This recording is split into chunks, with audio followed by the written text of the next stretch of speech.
Premièrement, bonjour, mon nom c'est Chloé, je suis kinésiologue. Aujourd'hui, j'ai envie de vous parler de la respiration.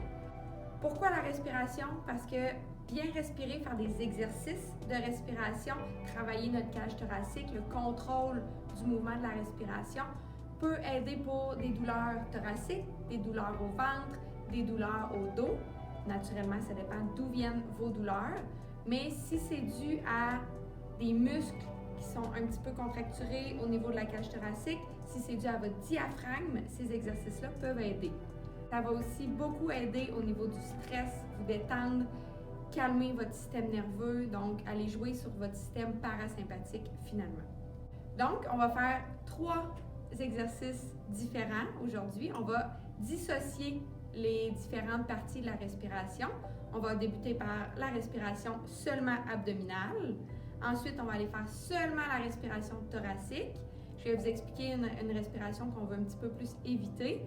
Et finalement, on va aller chercher une respiration complète.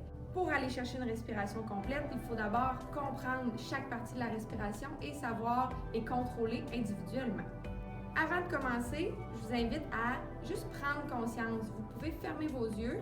Prenez conscience de comment vous respirez. Changez rien pour l'instant.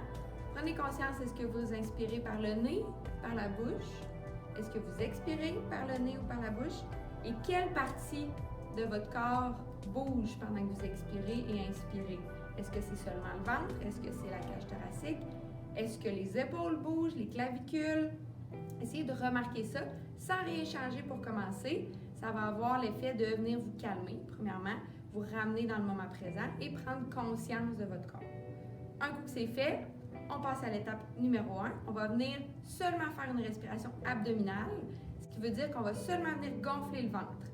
Vous pouvez le faire assis, debout, couché. Vous êtes capable de respirer dans toutes les positions, donc on peut le pratiquer aussi dans toutes les positions. Donc, seulement abdominal, vous allez pouvoir venir porter, si vous voulez, pour vous aider, une main sur le ventre, une main sur la cage thoracique, et on va vouloir venir gonfler seulement le ventre. Donc, la cage thoracique, elle ne bouge pas. C'est un contrôle du mouvement. Donc, on va venir inspirer, gonfler le ventre au maximum. Expire, dégonfle le ventre. Inspire, gonfle le ventre. Vous pouvez penser à pousser le nombril vers l'extérieur. La cage thoracique ne bouge pas. Expire, dégonfle, rentre le nombril vers toi. Inspire, gonfle. Expire, dégonfle. Votre main en haut est là pour voir s'il y a un petit mouvement. Ça se peut que déjà, dès le début, vous n'avez jamais pratiqué ça, que de gonfler le ventre, mais la cage thoracique veut monter. Vous avez de la difficulté à la retenir, c'est normal. Vous pouvez pratiquer seulement la respiration abdominale plusieurs fois, plusieurs jours avant de passer à l'étape numéro 2. Étape numéro 2, on va aller gonfler seulement la cage thoracique. Donc, le ventre, lui, ne bouge plus du tout. Vous pouvez garder vos mains en place pour vous aider, pour avoir conscience de ce qui se passe. Donc, inspire, gonfle la cage thoracique seulement. Le ventre ne gonfle plus. Expire, dégonfle la cage thoracique. Inspire, gonfle la cage thoracique. Vous pouvez aussi penser à rentrer le nombril pour empêcher le ventre de gonfler. Expire, relâche. Les épaules sont détendues aussi. Inspire, gonfle. Expire, relâche. Respirez à un rythme normal. Vous pouvez penser à ralentir la respiration, mais déjà d'apporter votre conscience à votre respiration, des fois, ça fait que la respiration est plus naturelle. Donc, respirez pas trop vite, vous allez peut-être vous étourdir, ou trop lentement, vous allez vous essouffler. Donc, je vous le remontre. Deuxième exercice encore. Inspire, gonfle la cage thoracique. On peut penser vers l'avant, vers le haut.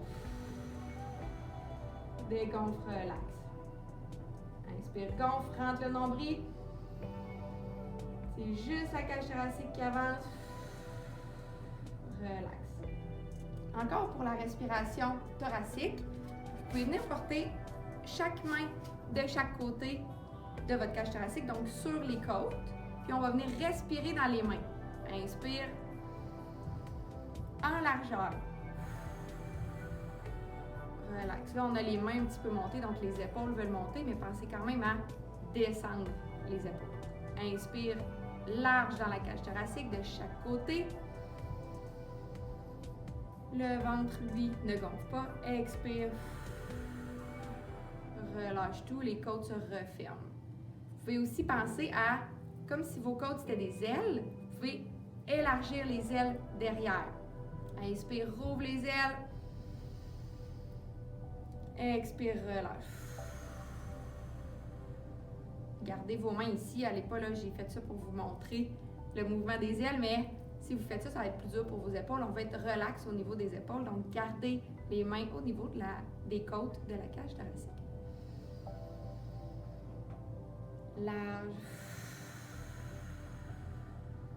Relâche. Ça, c'était pour la respiration thoracique. On veut gonfler devant, en haut devant et de chaque côté. Vous pouvez aussi penser à gonfler derrière parce que vos poumons vont jusque derrière. Donc, vous pouvez apporter votre conscience dans votre dos. Vous dire, mes ailes sont dans mon dos, donc j'élargis les ailes dans le dos lorsque j'inspire. Quand j'expire, les ailes se referment. C'est ici que je vous parle de la respiration claviculaire. Claviculaire, c'est les gens qui vont juste respirer d'en haut ici. Le ventre ne gonfle pas, la cage thoracique ne gonfle pas, les épaules vont avoir tendance à lever, puis on n'a pas beaucoup, finalement, on ne respire pas beaucoup, donc souvent ces gens-là vont respirer plus rapidement aussi. C'est la respiration de la personne stressée. Cette respiration-là a lieu d'être dans le sens que c'est la partie plus haute qui ouvre. On veut ça, mais on la veut combiner à la respiration abdominale et thoracique. On ne veut pas seulement respirer des clavicules. Donc, on va venir respirer avec une respiration complète, maintenant que respiration abdominale et thoracique sont comprises. On va venir gonfler le ventre en premier, la cage thoracique en deuxième, de chaque côté, au complet. Donc, inspire, gonfle le ventre. Une fois que le ventre est gonflé, gonfle la cage thoracique, de chaque côté. Expire, relâche. Vous êtes détendu, OK? Là, j'avais l'air un petit peu tendu, mais c'est parce que j'essaie de vous parler en même temps. Mais normalement, les épaules sont relâchées. Vous n'êtes pas obligé d'aller au bout de la respiration.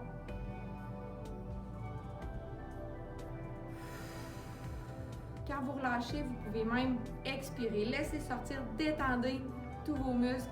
Relâchez les tensions à l'expiration, ça va vous faire du bien. Inspire, gonfle le ventre. Gonfle la cage thoracique